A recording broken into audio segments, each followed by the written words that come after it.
Le mal de dos est le mal du siècle. Je ne sais pas si ça a été vérifié, mais en tout cas, c'est malheureusement très proche de la réalité puisque nos modes de vie modernes, oui j'ai mis des guillemets, malheureusement ont tendance à encourager énormément le mal de dos, que ce soit par notre sédentarité, nos postures assises prolongées, et ces problèmes de dos se répandent de manière chronique de plus en plus au sein de ces civilisations, et peut-être que vous faites partie des personnes qui souffrent de douleurs au niveau des cervicales, au milieu du dos, en bas du dos, de manière plus ou moins chronique. Alors aujourd'hui, je vais vous proposer une routine de 5 exercices que je vais faire en temps réel avec vous, que vous allez pouvoir faire le plus régulièrement possible pour pallier justement à tous ces effets que je vais vous expliquer juste après qui génèrent ces douleurs de dos et améliorer votre confort au quotidien. Mais avant qu'on démarre, je me présente très rapidement. Je suis Amandine, je vous souhaite la bienvenue dans cette vidéo. Je suis coach diplômée et ma mission est de vous aider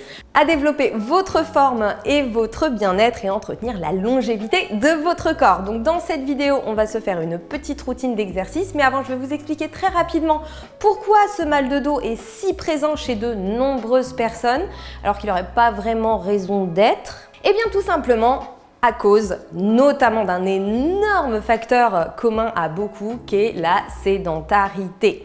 Et oui, parce qu'à la base, notre corps, il est conçu pour bouger et le fait d'être immobile, de ne pas bouger, crée beaucoup de dégâts.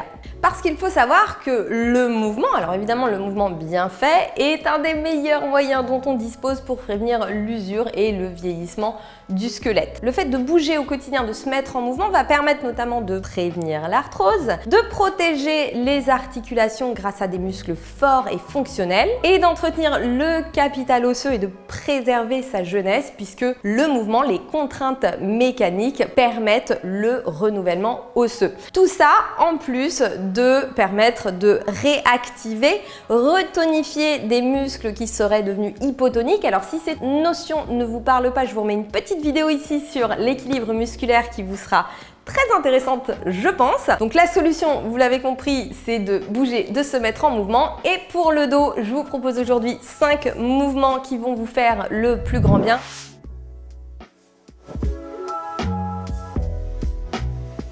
Alors évidemment, si vous souffrez d'une pathologie ou si vous avez des douleurs aiguës au niveau du dos, vous allez consulter. C'est pas sur YouTube que vous allez vous soigner, mais en allant voir un spécialiste dont c'est le métier, tout simplement, et puis surtout qui pourra vous voir, vous diagnostiquer et établir la meilleure stratégie en fonction de vos besoins. Allez, c'est parti, on va se mettre en mouvement. Donc on va commencer par le premier mouvement, tirer du Pilates, qui est du hip bridge. Donc là, on va s'allonger sur le dos. Ce mouvement-là va permettre d'activer toute la chaîne postérieure, donc l'arrière du corps et notamment les muscles du dos. On place les pieds à la largeur du bassin. On ancre bien les orteils dans le sol. Attention à ne pas avoir les genoux écartés ou rentrés vers l'intérieur. Ils sont alignés avec les hanches. Les bras bien à plat au sol, et là on fait attention, la tête est loin des oreilles. Alors si ça c'est pas possible et que la tête est comme ça, on peut plier une petite serviette ou une couverture et la placer sur la tête, sous la tête, pour pouvoir garder la nuque en allongement et ne pas comprimer là toutes ces structures. Ok ? Dans cette position, on va venir monter le bassin. Déjà ici, c'est pas évident parce qu'il va falloir penser à plein de choses en même temps. Déjà, presser les gros orteils dans le sol, tirer les genoux vers l'avant. Le mouvement est vertical vers le plafond, donc on ne laisse pas la poitrine et le poids du corps remonter vers la tête et vers le haut du tapis. Hop, le poids est bien dans les pieds, les hanches vers le plafond. Les genoux ne sont pas écartés, donc pour ça, hop là, on presse dans les gros orteils. Et on engage les abdominaux profonds. Je vous mettrai une petite vidéo à la fin que vous pourrez regarder pour prendre conscience et travailler justement cet engagement des abdos profonds et du centre du corps. Et dans cette position, les bras bien ancrés dans le sol. On fait bien attention, les fessiers poussent, mais pas le bas du dos. Donc là, hop, les hanches sont alignées avec les genoux et les épaules. On va inspirer. Et là, on va chercher à reposer le dos vertèbre par vertèbre. Donc, on fait bien attention à bien décomposer le mouvement. Les vertèbres l'une après l'autre et on va vraiment chercher à poser le coccyx et les fesses en tout dernier. On inspire à nouveau. Expire, on remonte. On inspire. Et on repose. On rentre d'abord la poitrine, les côtes, on creuse le ventre. On continue de presser dans les gros orteils et on pose vertèbre par vertèbre. Et à chaque fois, on cherche à décomposer encore plus le mouvement, à déposer vraiment les vertèbres l'une après l'autre dans le sol. Inspire, ouvre les côtes. Expire, sans apnée. Inspire à nouveau. Expire, descend. Ce mouvement, on va pouvoir le faire 6 à 8 fois. Et là, on peut imaginer qu'on dépose la colonne vertébrale un petit peu comme un collier de perles qu'on viendrait poser perle après perle, sans crisper les épaules. Le haut du corps reste parfaitement immobile. Allez, encore 2. On expire, à nouveau on inspire en haut, bien stable.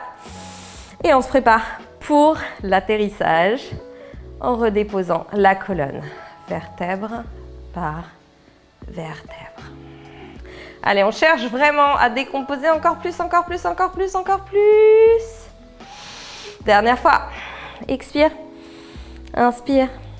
Et à nouveau, expirez, on descend lentement en gardant les bras, les épaules bien ancrés dans le sol. Très bien. On va pouvoir remonter, passer au deuxième mouvement qui va justement permettre d'activer les muscles profonds de la sangle abdominale, les abdominaux profonds. Alors on pense à serrer son périnée, donc comme si on voulait se retenir d'aller aux toilettes, tout simplement, une envie très pressante. Ici, alors je vais vous montrer plusieurs options pour faire le roll-up. On va pouvoir faire aussi 6 à 8 répétitions. On démarre en s'auto-grandissant, donc le dos bien long, pas crispé, juste long. Et là, on va venir enrouler le bas du dos sans s'affaisser. Juste le bas du dos, donc on roule sur les fesses, on va sentir le coccyx qui va venir rouler dans le sol. Et là, on va chercher, comme si on voulait s'allonger dans une cuillère. On va chercher à poser chaque vertèbre l'une après l'autre dans le sol. Et pour l'instant, pour commencer, on peut garder les jambes, les mains plutôt autour des jambes et laisser les jambes se décoller au fur et à mesure, mais en retenant le mouvement pour réussir à poser le dos vertèbre par vertèbre sans crisper les épaules. On inspire et à nouveau on expire, on lève d'abord la tête, on creuse le ventre, on serre le périnée, on pointe les pieds vers l'avant et on remonte sans prendre son élan. Donc là, si vous êtes coincé ici, plutôt que de donner des coups avec les jambes, creusez davantage le ventre, serrez encore plus le périnée pour réactiver les abdominaux profonds. Alors là, je vais vous montrer les options, les progressions. Ce qui est vraiment important, c'est que vous arriviez à faire rouler le bas du dos, le coccyx, le bas du dos et chacune des vertèbres dans le sol pour les déposer l'une après l'autre. D'accord ? On décompose le mouvement et on ne prend pas son élan. Expire, remonte, creuse le ventre et dès que vous sentez que ça bloque, allez, on serre encore plus le périnée, on creuse encore plus le ventre, on regarde droit devant soi. On peut se servir un tout petit peu du poids des jambes. Et on peut continuer comme ceci ou alors déplier un peu les jambes et peut-être réussir à descendre sans décoller les jambes et à faire exactement la même chose. Donc là, on creuse le ventre, on serre le périnée et on dépose le dos vertèbre par vertèbre. Si la montée est difficile, on rattrape ses jambes, on remonte de la même manière. Là, je vous montre un petit peu toutes les évolutions du roll-up. Donc après, ce sera à vous de choisir celle qui vous convient le mieux. Troisième option, on continue. Donc vous choisissez toujours celle qui vous convient. Hop, on creuse le ventre, on roule, on roule, on roule, on roule, on roule, on roule, on roule. Et peut-être qu'ici, on va pouvoir inspirer, lever une jambe et se servir légèrement de cette jambe pour remonter. Là, on ne crispe pas le dos. On remonte toujours avec le dos. Alors, on appelle ça en C-curve en pilates, d'accord ? Le dos est arrondi, mais il n'est pas ratatiné. D'accord ? Juste incurvé, courbé plutôt. Expire, on ne bloque pas la respiration, on ne gonfle pas le ventre, on serre le périnée, on cherche à déposer la colonne. Inspire et à nouveau, expire. Et on se sert du poids de la jambe pour s'entraîner vers l'avant sans prendre son élan, sans creuser le dos et sans relâcher le ventre ni le périnée. Allez, encore, je vais en faire 2 avec vous. Comme ça, je peux vous montrer les options suivantes. Donc, les genoux légèrement fléchis. Ici, si on veut, hop, Sur l'inspiration, on allonge les bras derrière. Puis, on regarde droit devant soi. Et puis là, on va imaginer que quelqu'un attrape le bout des doigts pour nous aider à monter, sans décoller les pieds. Si vous n'arrivez pas à monter sans décoller les pieds, vous reprenez l'option précédente. Ok? Et ainsi de suite. Ou alors, les jambes tendues du début jusqu'à la fin du mouvement. Alors là, si on est super à l'aise, on peut même aller jusqu'à 10 répétitions. J'ai dit 6 à 8, mais on peut en faire bien plus. Allez, j'en fais une dernière. Hop, creuse le ventre, vraiment pour que vous voyez ce travail d'enroulement de la colonne qui est géré par ce qu'on appelle le centre du corps en pilates. Expire, remonte. Toujours sans bloquer. Si vous faites comme ça sert à rien du tout. Vous allez juste pousser tous vos organes sur le plancher pelvien, il ne va pas du tout aimer ça. Et puis vous allez passer à côté de tous les bénéfices de ce mouvement qui est le roll-up. Allez, troisième mouvement, cette fois-ci, on va relâcher les fessiers profonds qui sont responsables de beaucoup de tension au niveau du bas du dos. Donc ici, on n'hésite pas à placer les fesses un petit peu surélevées. Alors ça peut être sur un coussin, ça peut être sur une couverture, de manière à pouvoir se tenir en autograndissement avec un écart à peu près de 90 degrés entre les deux jambes et les genoux fléchis à peu près à 90 degrés. Ici, on va venir pivoter vers la droite et chercher un angle de 90 degrés au niveau du genou avant, pied flex, au niveau des hanches et au niveau du genou arrière. On pivote et ici on va aller chercher d'abord l'étirement de la fesse de la jambe avant. On expire. On inspire, on revient. Alors ça, pareil pour les coureurs, parce que ce mouvement il est bénéfique non pas que pour le dos, mais aussi pour les genoux. Donc pour les personnes qui courent, qui auraient mal sur le côté du genou, qui auraient un petit syndrome de l'essuie-glace, hop, cette séquence-là peut être très intéressante. Ok, on a étiré de chaque côté. Peut-être que ça pince un petit peu dans les hanches. Et à ce moment-là, ce qu'on va faire, déjà, on va s'assurer de bien presser les deux genoux dans le sol. Et ensuite, on va venir placer le pouce sur la zone un petit peu raide, là, ici. C'est notre tenseur du fascia lata. Et on va venir tranquillement chercher à relâcher la fesse dans le sol, sans se tourner. À relâcher la fesse dans le sol. Hop, en massant gentiment. Donc on cherche à ancrer le bassin de plus en plus dans le sol sans soulever les genoux. Et en cherchant à relâcher les tensions là sur ce point de tension. Donc on se sert vraiment de la pression du pouce pour aller masser gentiment. On ne frotte pas le pouce contre la peau reste bien collée sous le pouce. On va gentiment masser, en adaptant évidemment la pression en fonction de ces sensations. Si vous êtes très inflammé, vous n'allez pas pouvoir appuyer très fort, ce ne sera pas intéressant. Vous allez juste déclencher un signal de défense supplémentaire du système nerveux. Donc hop, on cherche à relâcher. Okay.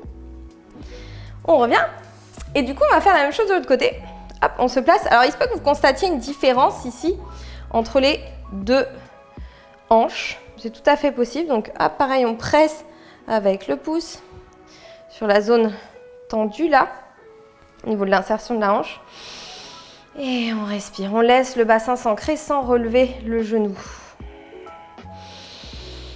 Toujours les pieds flex. Allez, on compte 3 à 5 respirations à peu près en faisant des petits massages.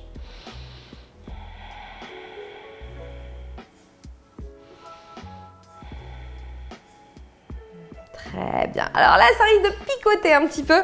On va à nouveau pivoter. Hop, si vous bougez un petit peu, vous vous replacez. Toujours les deux genoux fléchis à 90 degrés. On va chercher à se pencher en avant le moins possible. Alors là, si vous avez un petit bloc de yoga, il peut vous servir à vous aider à vous redresser. Okay. Et là, ce qu'on va faire, c'est qu'on va venir presser le genou arrière dans le sol en soulevant le pied sans se pencher en avant. Ça peut faire des petites crampes. C'est pas grave. Mais par contre, ça peut arriver au début et c'est pas très agréable. Donc, hop, on n'hésite pas à relâcher et du coup à secouer un petit peu les jambes. Okay. Ici, on va venir engager en rotation interne et ensuite ouvrir en rotation externe. Expire, pousse. Alors mes orteils prennent une forme bizarre parce que j'engage vraiment jusqu'au bout des pieds. Hein. Si ça vous arrive aussi, c'est pas grave. Cherchez à ne pas compenser avec le dos, mais vraiment à ancrer le travail au niveau des fessiers là sur le côté. Tac. Et on cherche à ouvrir au maximum. Si vous arrivez à poser le pied, hop, c'est encore mieux. Vous allez sentir encore une fois les fessiers, petits moyens fessiers s'activer. Et expire. Inspire. Expire. Cherche à ouvrir le genou au maximum. Allez, on va le faire encore 2 fois. Expire. Centre du corps engagé, les abdos profonds qui viennent vraiment stabiliser ici le dos pour qu'il ne se creuse pas, qu'il ne participe pas au mouvement. Expire. Encore une fois. Alors toutes ces notions-là, ce sont justement des notions qu'on développe beaucoup dans le suivi Moveo, qui vous permet vraiment d'avoir une compréhension totale de tous ces mécanismes de votre corps. Pourquoi il y a des crampes, pourquoi vous avez des limitations ou des fois que vous compensez. Hop, Moveo est concis pour ça. De toute façon, je vous laisse le lien en description pour toutes les informations et notamment sur les prochaines ouvertures de session. Allez, même chose de l'autre côté. On va venir, hop, presser le genou dans le sol et expire. Et à l'inverse, on va chercher à ouvrir, ouvrir, ouvrir, ouvrir, ouvrir au maximum. On va chercher l'activation, d'accord? Ne fais pas semblant d'ouvrir. Et expire. Donc là, on va faire 5 répétitions de chaque côté. Hop là. Et expire. Donc on travaille toujours au rythme de la respiration. La respiration, c'est aussi quelque chose qu'on aborde au tout début d'ailleurs de Moveo parce que c'est vraiment la base. Mais vous viendrez me dire en commentaire si vous voulez que je fasse une vidéo ici, sur cette chaîne, sur la respiration. Mais pour ça, il faudra penser à liker la vidéo et à vous abonner dès que vous avez fini ces exercices. Hop, et expire. Allez, on a dit 5 au total. Ouvre, ouvre, ouvre, ouvre, ouvre, ouvre. On ne s'arrête pas quand il n'y a pas de mise en tension. On va vraiment chercher l'ouverture. Et expire. Très bien. Ensuite, on va travailler justement à renforcer les muscles extenseurs et puis aussi les fixateurs d'omoplate. Donc vraiment tout un groupe de muscles qui souffrent beaucoup de notre sédentarité. Donc là, on s'allonge. On sort la tête des épaules, donc on imagine qu'on est tiré là par la tête, hop, vers l'avant du tapis et qu'on est tiré par les pieds vers l'arrière du tapis. On garde les abdos engagés, les mains de chaque côté des oreilles. On va venir lever, serrer les omoplates, tirer les épaules loin des oreilles et tendre, un peu comme Superman. Non, Superman, il vole avec les bras en avant. Allez, on tire les bras vers l'arrière, on connecte le haut du dos, on connecte les abdos. Inspire et redescend. À nouveau, inspire, engage, on rapproche les omoplates l'une de l'autre, on éloigne les épaules des oreilles, pardon, et on tend les bras jusqu'au bout. On allonge les doigts comme si on voulait toucher ses pieds avec. Inspire. Encore. Inspire, connecte. Expire, tend les bras. On n'oublie pas, les abdos sont bien serrés ici, sinon c'est le bas du dos qui prend toute la tension, c'est pas ce qu'on veut. Donc si c'est le cas, évidemment, vous montez moins haut et vous focalisez vraiment sur l'auto-grandissement. Donc la tête sortie des épaules, les pieds pointés vers l'arrière. Encore. Allez, on en fait 3 de plus. Serre les omoplates. Allonge, allonge, allonge, allonge la nuque. Et reviens. Et demandez-vous quand vous serrez le périnée aussi, si ça ne vous aide pas un petit peu à diminuer la tension dans le bas du dos. Demandez-vous si vous étendez davantage les jambes et les pointes de pied loin de la tête, si ça ne vous aide pas à diminuer également la tension dans le bas du dos. Là, on a le dos, tout le dos qui travaille. Allez, on allonge. Et on repose. Ok, il va nous rester un dernier petit mouvement. Alors, pour celui-ci, vous allez pouvoir moi j'ai des petits blocs de yoga qui sont super pratiques, donc soit vous faire un petit siège comme ceci avec vos blocs de yoga pour poser vos fesses. Si vous avez un pouf, vous savez les poufs à peu près d'une hauteur du 10-12 cm, c'est pas mal. Sinon, vous pouvez tout simplement replier une grosse couverture pour surélever légèrement vos fesses. Hop, et pouvoir vous tenir jambes pointées vers l'avant. En ouverture à peu près à 90 degrés. Là, ici, hop, on engage les jambes. On s'autograndit. Donc, on n'hésite pas à surélever le bassin autant que nécessaire pour pouvoir se tenir dans cette position-là. On sent qu'on a les os des fesses qui sont bien ancrés dans les blocs. Et alors là, attention, on va pouvoir imaginer, vous savez, naguère, il y a très très longtemps, pour étendre le linge, il y avait un système de bâtons qui venait essorer le linge. Et bien là, ces bâtons-là, si vous avez le nom de cet appareil, vous pouvez me le dire en commentaire, ce sera vos bras. Et le linge que vous essorez, ça va être votre taille. On va faire une belle torsion en autograndissement avec l'engagement du centre du corps. C'est un beau spine twist and stretch. C'est super dur à dire. Donc ici, on est en autograndissement, les épaules basses. On tourne les bâtons là pour venir essorer la taille. Les deux fesses sont bien ancrées. Et ensuite, on va venir plonger vers le pied droit au maximum. Sauf qu'ici, on va creuser la taille le plus possible. On ne s'affaisse pas.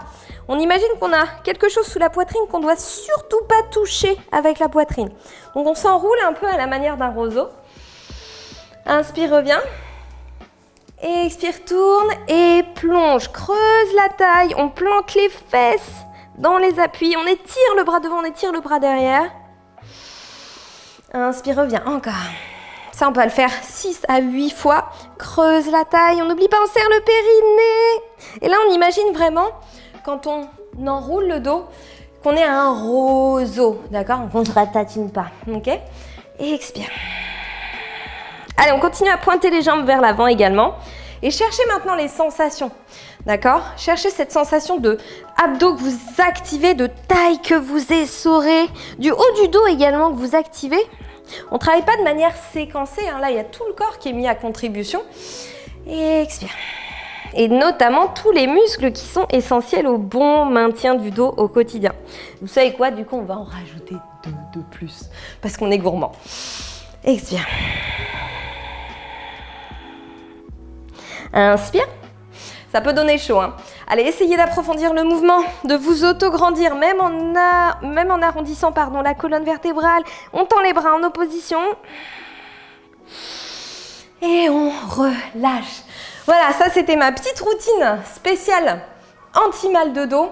N'hésitez pas à la mettre en place, à la pratiquer, même au quotidien, hein. Alors attention, c'est tout bénef, donc vous pouvez la faire tous les jours, en début de journée ou à tout moment de la journée, sauf pendant la digestion, parce que vous voulez bien digérer vos aliments, évidemment.